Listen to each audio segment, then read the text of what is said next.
우리 함께 사도신경으로 신앙 고백하겠습니다. 전능하사 천지를 만드신 하나님 아버지를 내가 믿사오며 그 외아들 우리 주 예수 그리스도를 믿사오니 이는 성령으로 잉태하사 동정녀 마리아에게 나시고 본디오 빌라도에게 고난을 받으사 십자가에 못 박혀 죽으시고 장사한 지 사흘 만에 죽은 자 가운데서 다시 살아나시며 하늘에 오르사 전능하신 하나님 우편에 앉아 계시다가 저리로서 산 자와 죽은 자를 심판하러 오시리라.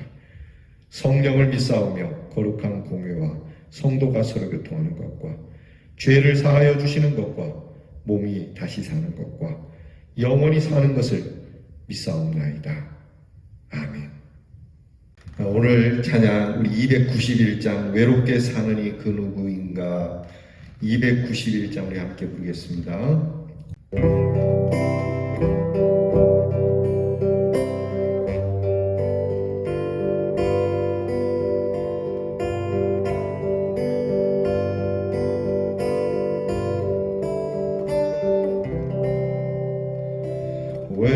외롭게 사느니 그 누군가 마음 아파 헤매는 그대로다. 십자가 형틀에 너 위에 상하신 하나님 독생자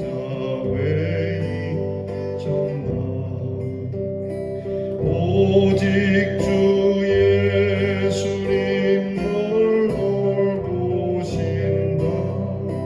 오직 주 예수님 널 사랑해. 손잡아 내 길 인도하시는 사랑의 주 예수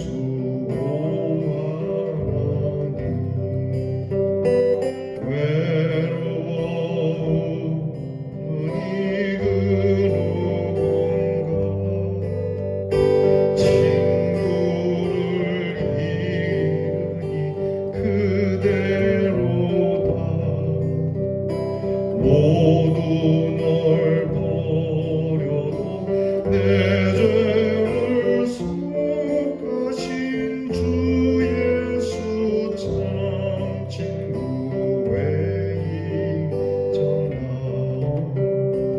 오직 주 예수님 널 돌보신다. 오직 주 예수님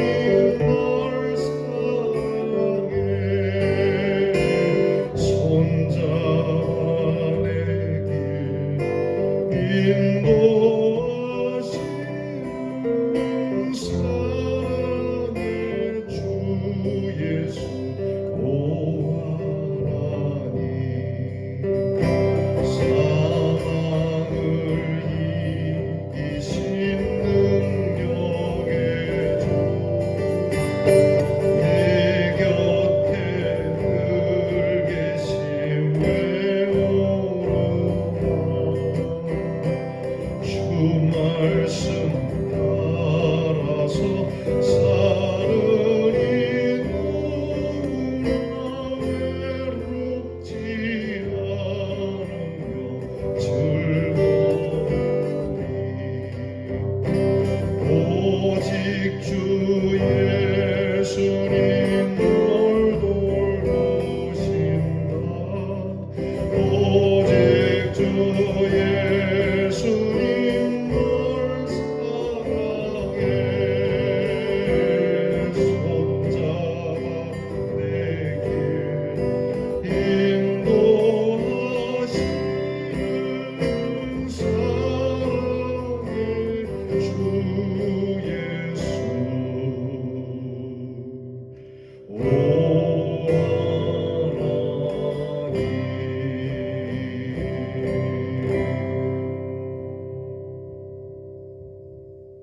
기도하겠습니다.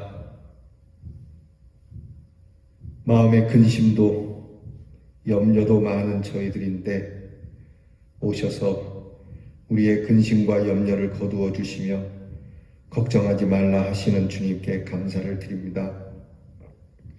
이제 우리에게 필요한 것은 근심과 걱정과 염려하지 말라고 하시는 주님의 말씀에 순종하는 저희들이 되기를 원합니다. 늘 외롭기도 하고 또 말 못할 사정이 있기도 하고 마음이 아픈 가운데 세상을 살아가지만 우리를 위하여 십자가를 지신 주님을 생각하며 여전히 우리를 돌보시는 하나님의 은혜를 생각하며 여전히 우리의 손을 잡아 이끌어 주시고 인도해 주시는 우리 주님을 생각하며 하나님께 어찌 감사드리지 않을 수가 있겠습니까? 하나님, 우리가 힘들고 어렵더라도 하나님, 우리가 충분히 기뻐할 수 있음을 믿고 우리가 근심과 걱정을 억지로 끌어다가 염려하거나 걱정하는 일이 없도록 믿음을 더욱 굳세게 하여 주시옵소서. 우리의 눈을 열어 우리 곁에 부활하신 주님이 계심을 보게 하여 주시고 부활하신 주님께서 우리에게 말씀해 주심을 듣게 하여 주시옵시고 하나님의 손길이 언제나 우리와 함께 동행하사 우리보다 앞서는 것을 우리가 소망 가운데 믿음 가운데 보는 신앙이 되게 하여 주시옵소서. 하나님 아버지, 감사한 것은 이제 코로나 질병 속에서도 이렇게 명절의 주간을 맞게 되었습니다. 이 코로나로 인해서 이 명절이 씁쓸하기도 하고 가족이 다 모일 수 없음에 매우 서운하기도 한 것 같지만 그래도 이처럼 우리에게 건강을 주시고 또 이렇게 우리에게 하나님 앞에 엎드릴 수 있는 기회를 주시고 우리의 믿음을 깊게 되돌아볼 수 있는 기회를 주셨으니 감사합니다. 어두운 짙은 밤하늘에도 별빛을 찾을 수 있는 아름다운 마음을 가진 사람처럼 힘들고 어려움 속에서도 하나님이 주시는 은혜의 빗줄기를 찾아낼 수 있고 그 빗줄기 하나로도 넉넉한 하나님의 자녀로 살아가게 해 주시옵소서. 오늘도 외로운 우리의 성도들을 헤아려 주시고 살펴주시고 서러운 우리의 성도들의 눈에 눈물을 씻겨 주시옵시고 답답한 우리의 성도들의 마음을 시원케 해주시는 하나님의 은혜가 있게 해주시옵소서. 하나님께서 우리 사랑하는 성도들의 앞길을 예비하여 주시고 하나님께서 필요한 것을 공급해 주시고 내가 하나님을 믿으며 하나님이 나를 선택해 주신 일에 후회도 없고 그저 이거보다 더 좋은 일이 없다는 최고의 선택임을 고백하는 우리 대연의 성도들이 되게 해 주옵소서. 하나님, 아픈 성도들이 있습니다. 연로하여서 쇠약해진 분들도 계시고요. 하나님께서 어루만져 주셔서 하나님 참 그 아픈 가운데서도 우리 주님의 사랑을 깨달으며 발견하며 그 하나님의 귀한 사랑 속에 이 아픔을 넉넉히 이겨낼 수 있도록 도와주시고 하나님 그 마음의 평강을 더하여 주시옵소서. 오늘도 우리의 사랑하는 자녀들을 위하여 기도하오니 외롭고 답답한 시절을 만날지라도 주님과 함께 동행하는 우리의 자녀들이 되게 하여 주시옵소서.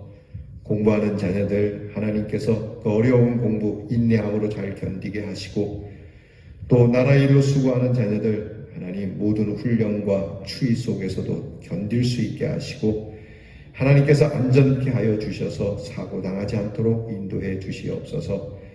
멀리와 그리고 객지에 생활하는 우리의 자녀들, 우리의 사랑하는 성도들 하나님 오늘 찬송처럼 외로운 일이 있더라도 주의 안위하심이 넘치는 아름다운 한날이 되게 하옵소서.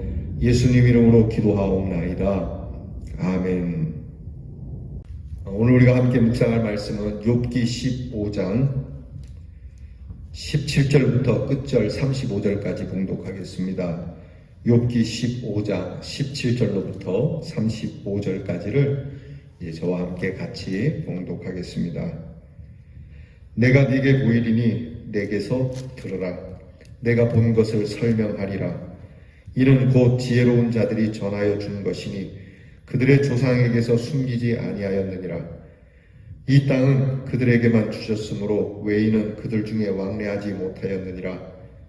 그 말에 이르기를 악인은 그의 일평생의 고통을 당하며 포악한 자의 횟수는 정해졌으므로 그의 귀에는 무서운 소리가 들리고 그가 평안할 때에 멸망시키는 자가 그에게 이르리니 그가 어두운 데서 나오기를 바라지 못하고 칼날이 숨어서 기다리느니라. 그는 헤매며 음식을 구하여 이르기를 어디 있느냐 하며 흑암의 날이 가까운 줄 스스로 아느니라. 환난과 역경이 그를 두렵게 하며 싸움을 준비한 왕처럼 그를 쳐서 이기리라. 이는 그의 손을 들어 하나님을 대적하며 교만하여 전능자에게 힘을 과시하였음이니라. 그는 목을 세우고 방패를 들고 하나님께 달려드니 그의 얼굴에는 살이 찌고 허리에는 기름이 엉기었고 그는 황폐한 성읍 사람이 살지 아니하는 집 돌 무더기가 될 곳에 거주하였음이니라. 그는 부유하지 못하고 재산이 보존되지 못하고 그의 소유가 땅에서 증식되지 못할 것이라. 어두운 곳을 떠나지 못하리니 불꽃이 그의 가지를 말릴 것이라. 하나님의 입김으로 그가 불려가리라. 그가 스스로 쏘가 허무한 것을 믿지 아니할 것은 허무한 것이 그의 보응이 될 것이니라. 그의 날이 이르기 전에 그 일이 이루어질 것인즉 그의 가지가 푸르지 못하리니 포도 열매가 익기 전에 떨어짐 같고 감람꽃이 곧 떨어짐 같으리라. 경건하지 못한 무리는 자식을 낳지 못할 것이며 뇌물을 받는 자의 장막은 불탈 것이라. 그들은 재난을 잉태하고 죄악을 낳으며 그들의 뱃속에 속임을 준비하느니라. 아멘. 욥에 대한 엘리바스의 두 번째 말이 계속 이어지고 있습니다. 오늘 성경을 보게 되면 엘리바스가 말하는 것은 다 구구절절이 맞는 이야기입니다. 얘기의 요점은 악인은 멸망한다는 얘기입니다.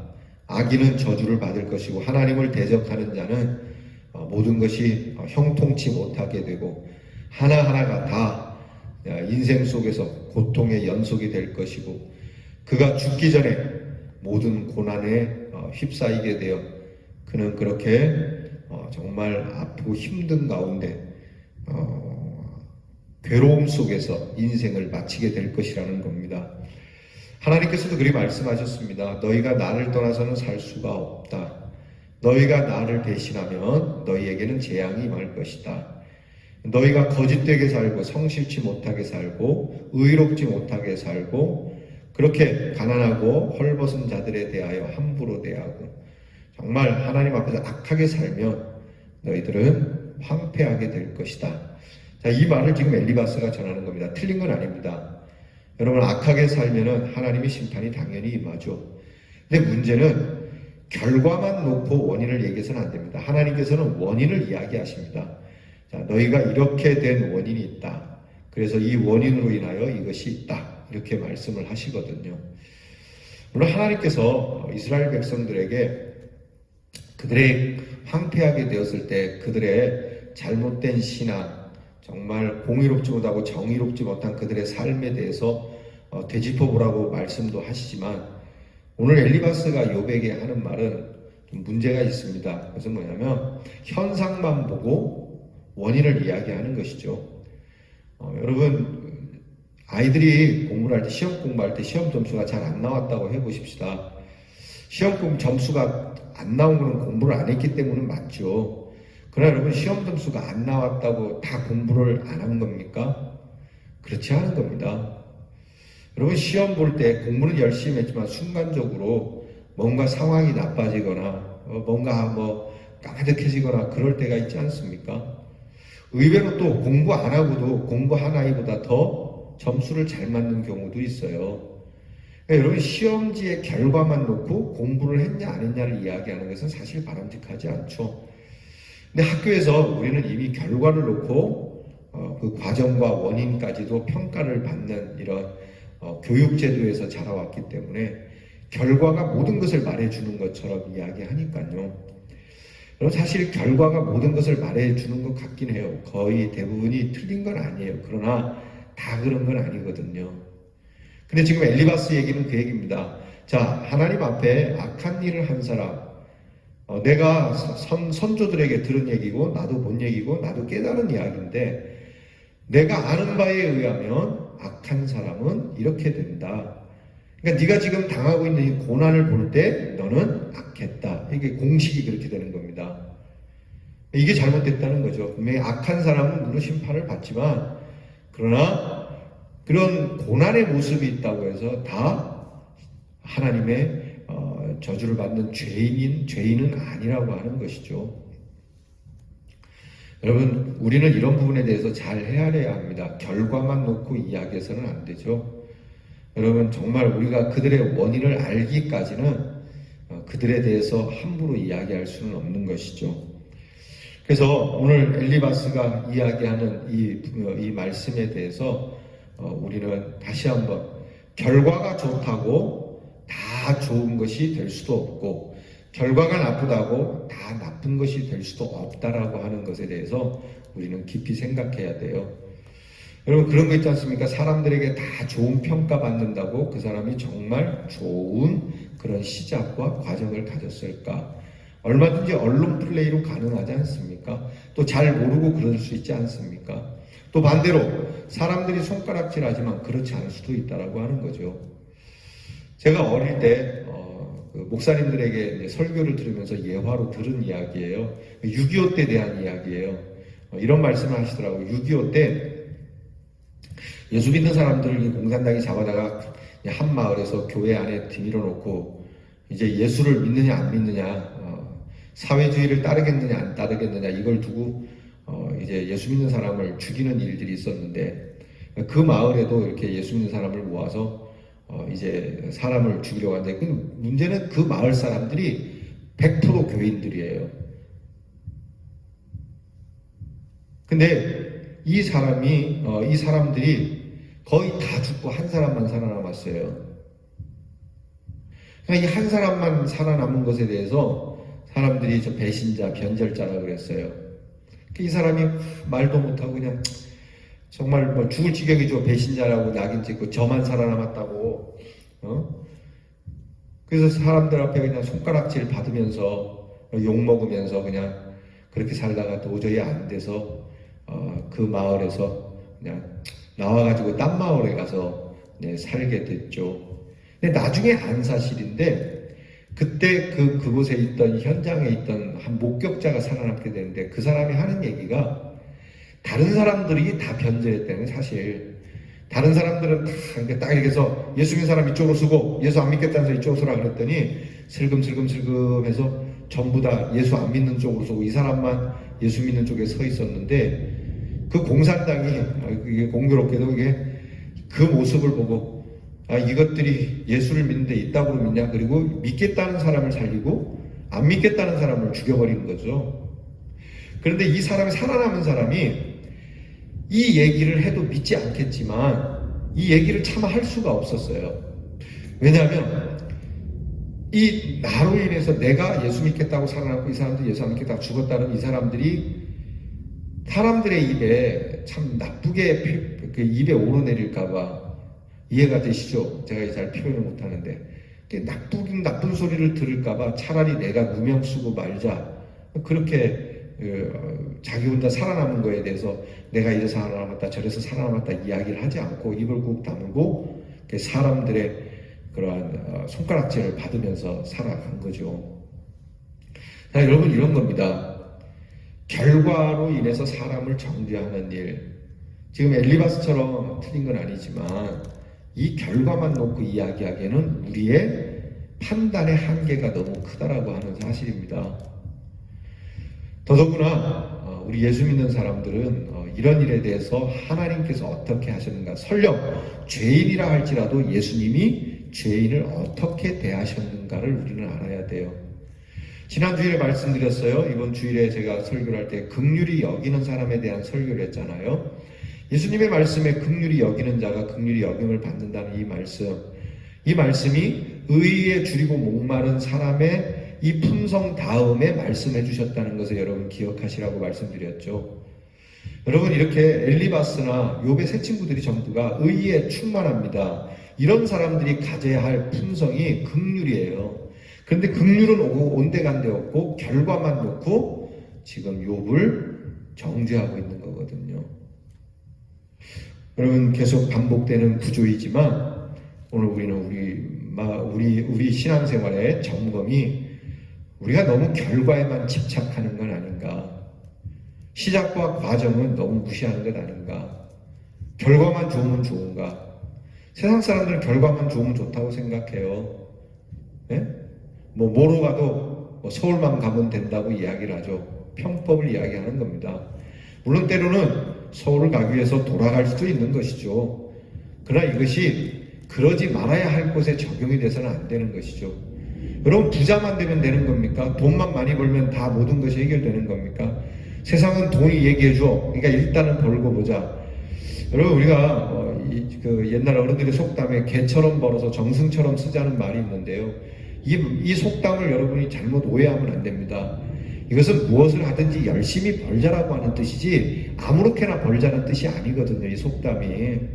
도둑질해서 벌면 됩니까? 사기쳐서 돈을 벌면 됩니까? 그렇게 해서 모은 돈 가지고 착한 일 한다고. 여러분 이 홍길동전이 그런 거 아닙니까? 물론 그들이 불의로 착복한 재산이긴 하지만 불의로 착복했기 때문에 내가 빼앗아서 그 뺏는 것도 여러분 불의는 아닙니까? 그렇게 해서 나눠준다? 옳지 않은 거죠.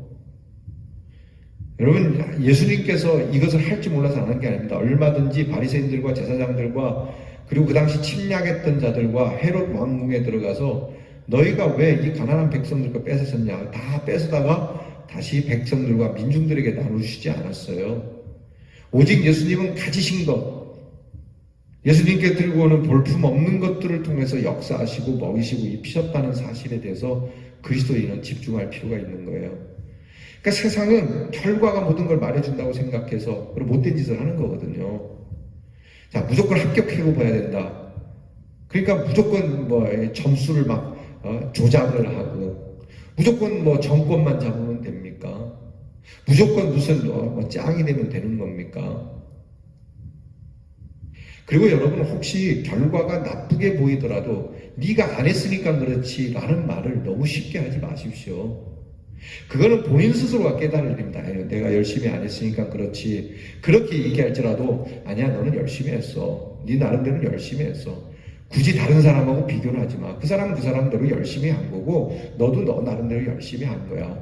내가 열심히 한 거에 대해서는 너무 그렇게 마음 상해하지 마라. 욥에게도 그런 거 아닙니까? 네가 결과가 이렇게 나왔다. 우리가 볼 때는 결과가 악을 저지른 사람, 죄를 저지른 사람이 받는 것과 같은 고난을 네가 받고 있지만 다 그런 건 아니야. 네가 꼭 이렇다라고 해서 네가 죄인이라고 생각하면 안 돼. 때로는 의인에게도 이런 고난이 있잖아. 인간지사 세옹지마잖아. 여러분 그 이야기 아시죠? 세옹지마. 그렇지 않습니까? 어느 마을에 다 아시는 얘기지만 제가 다 말씀드리면 그겁니다. 어느 중국에 예전에 아주 옛날에 전쟁이 너무 많았죠. 그 시절에 어느 한 마을에 이제 나이 많은 그 부잣집에 아들이 하나 있었어요. 그 아들이 말을 타다가 낙마를 해서 다리가 부러져서 절개되죠. 요즘처럼 병원이 있는 것이 아니니까 그대로 이제 불구자가 됩니다. 그래서 장애인이 된 것을 보고 사람들이 아유 옛날에는 그럼 장애인이라고 하고 병신이라고 그랬잖아요. 아유 부잣집 아들이면 뭐하냐, 얼굴 잘생기면 뭐하냐, 병신인데 등신인데 막 그렇게 전부 안타까워하고 또 놀리기도 하고 그랬죠. 그러던 어느 날 전쟁이 터지게 돼서 젊은이들을 다 차출해 가는데 이 노인의 아들은 불구자라 그래서 잡아가질 않았죠. 그냥 내버려뒀죠. 자, 그 전쟁터에 끌려간 젊은이, 그 마을의 젊은이들, 건강한 젊은이들은 다 전쟁터에 나가서 죽고 이 노인의 불구가 되고 장애가 된 아들 하나만 살아남게 됐다 그러죠. 그래서 나온 얘기가 그겁니다. 세옹의 말이다. 세옹지마란 말이 거기서 나온 거잖아요. 다 떨어져서 다치게 됐지만 그것이 꼭 무슨 죄가 있어서 그렇지 않을 수도 있고 훗날을 위하여 그럴 수도 있다. 그것이 좋을 수도 있다라는 것이죠. 그러니까 앞날을 우리가 모르는 것이지 않습니까?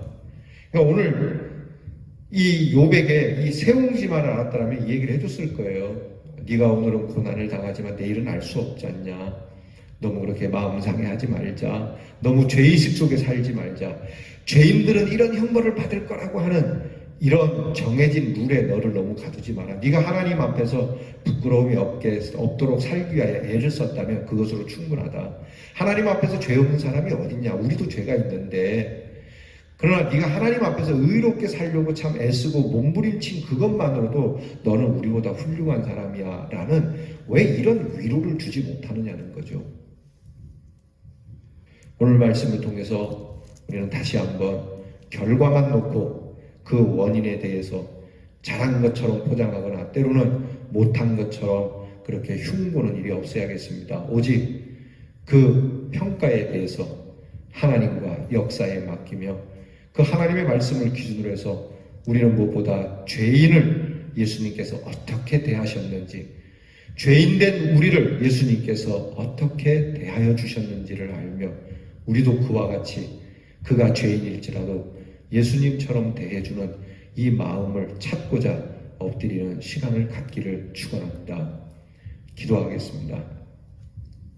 하나님 아버지, 때로 우리는 결과를 놓고 그 원인을 밝히려고 하죠.